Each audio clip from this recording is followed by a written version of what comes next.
Modi cabinet की बैठक के दौरान शिक्षा क्षेत्र में कई बड़े और अहम फैसले हुए। इस कड़ी में नई शिक्षा नीति को भी मंजूरी दी गई। इसके तहत स्कूली और उच्च शिक्षा में कई बदलाव किए गए। कैबिनेट बैठक के बाद इनकी जानकारी देते हुए सूचना और प्रसारण मंत्री प्रकाश जावड़ेकर, एचआरडी मंत्री रमेश पोखरियाल ने प्रेस कॉन्फ्रेंस की, जिसमें उच्च शिक्षा सचिव अमित खरे, सचिव स्कूल शिक्षा और साक्षरता अनीता करवल ने इसकी पूरी जानकारी दी। उच्च शिक्षा में हम 2035 तक 50% जीईआर ग्रॉस एनरोलमेंट रेशियो तक पहुंचेंगे और उसके लिए होलिस्टिक एजुकेशन की नई व्यवस्था लाई जा रही है, जिसका सबसे बड़ा अंग है मल्टीपल एंट्री एंड एग्जिट।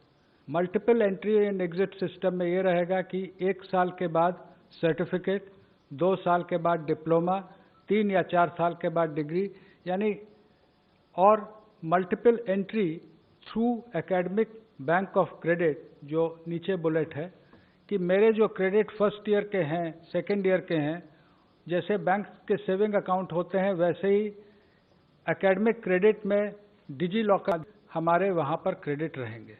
ये भी व्यवस्था रहेगी मल्टीपल एंट्री और एग्जिट में कि जो लोग 4 साल का डिग्री प्रोग्राम करेंगे, जो आगे रिसर्च में जाना चाहते हैं उनके लिए अलग व्यवस्था 4 साल डिग्री प्रोग्राम, जो नौकरी में जाना चाहते हैं जैसे हम लोग यहाँ पर हैं तो हम लोग 3 साल के डिग्री प्रोग्राम यथावत पूर्व की भांति रहेंगे, लेकिन 4 year degree program and direct no MPhil they can go to PhD. Multiple disciplinary education की जो हम लोग बात कर रहे हैं उसमें मेजर और माइनर की व्यवस्था होगी। जो मेजर प्रोग्राम जो डिसिप्लिन का है उसके अलावा माइनर प्रोग्राम भी लिए जा सकते हैं। इसका फ़ायदा ये होगा, 2 फायदे, जो कि म्यूज़िक में रुचि रखते हैं लेकिन उसके लिए फॉर्मल उनको कोई व्यवस्था नहीं रहती है। नई व्यवस्था में मेजर और माइनर्स के माध्यम से ये व्यवस्था रहेगी कि व्यक्ति मल्टी डिसिप्लिनरी वेल राउंडेड अपने इंटरेस्ट के हिसाब से इंजीनियरिंग और म्यूज़िक अगर सीखना चाहता है, अगर वहाँ संस्थानों को मल्टी डिसिप्लिनरी बनाया जाएगा, यूनिवर्सिटीज़ को मल्टी डिसिप्लिनरी बनाया जाएगा, वहाँ वो शिक्षा ले सकता है। Graded autonomy of autonomous colleges, ये आप में से प्रायः बहुत लोग अवगत होंगे कि हमारे देश में लगभग 45,000 कॉलेजेस हैं जिनको हम संबद्धता प्राप्त एफिलिएटेड कॉलेजेस कहते हैं। किसी किसी विश्वविद्यालय में तो इनकी संख्या 800 तक पहुंच गई, जिसके कारण न केवल गुणवत्ता में गिरावट आती है बल्कि विश्वविद्यालय परीक्षा केंद्र ही बने रहते हैं, लगातार वहाँ परीक्षा चलती रहती है। ग्रेडेड ऑटोनॉमी की व्यवस्था ये होगी कि उनके एक्रेडिटेशन स्टेटस के आधार पर A+, A, B, उनको अलग अलग एडमिनिस्ट्रेटिव और एकेडमिक ऑटोनॉमी और फाइनेंशियल ऑटोनॉमी कॉलेजेस को दी जाएगी।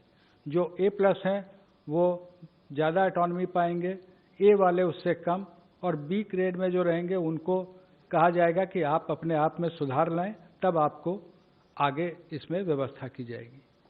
नेशनल मिशन ऑन मेंटरिंग, जिसमें जो हमारी फैकल्टी है उसके उन्नयन और जो हमारे छात्र हैं उनको अच्छे मेंटर मिले, उनके एलुमनाई से, उनके टीचर से, इसकी व्यवस्था रहेगी। आज के दिन में age of today we have UGC, AICTE and national council for teacher education. They will be single regulator for higher education. एक रेगुलेटर रहेगा जो कि सारे एजुकेशन, हायर एजुकेशन को एक ही रेगुलेटर देखेगा। उसमें अलग अलग एक्रेडिटेशन के लिए, अप्रूवल्स के लिए, फाइनेंसिंग के लिए अलग अलग वर्टिकल रहेंगे, लेकिन एक रेगुलेटर रहेगा और वो regulator self disclosure based, online self disclosure based transparent system पे काम करेगा। हर चीज़ के लिए बार बार इंस्पेक्शन टीम बना के भेजने की जो वर्तमान व्यवस्था है उसकी जगह सेल्फ डिस्क्लोजर बेस्ड व्यवस्था लाई जाएगी। चाहे वो डीम्ड यूनिवर्सिटी हो या केंद्रीय विश्वविद्यालय हो या राज्य विश्वविद्यालय हो, शिक्षा के जो स्टैंडर्ड्स होंगे वो सबके लिए कॉमन होंगे। फी फिक्सेशन पर भी समिति ने जो रिकमेंडेशन की थी उसका विस्तृत उल्लेख पॉलिसी में किया गया है। जीडीपी का 6% शिक्षा के क्षेत्र में व्यय होना चाहिए। अभी as on date it is around 4.43%, including the state government, centre and the state government. That we will work together, that is the central government, state governments will work together to achieve 6%. Use of technology, इसमें 4 मुख्य हैं। शिक्षा की जो योजना बनेगी, education planning, teaching, learning and assessment, जो समस्याएं आज देखने को आ रही हैं विशेष में एग्जाम के बारे में, टीचिंग, लर्निंग एंड असेसमेंट में हम टेक्नोलॉजी का इस प्रकार उपयोग करेंगे कि सेमेस्टर वाइज के उपयोग से 360 डिग्री असेसमेंट होगा। उसका उल्लेख जब स्कूल में आएंगे तो आप हमारे सहकर्मी करेंगी।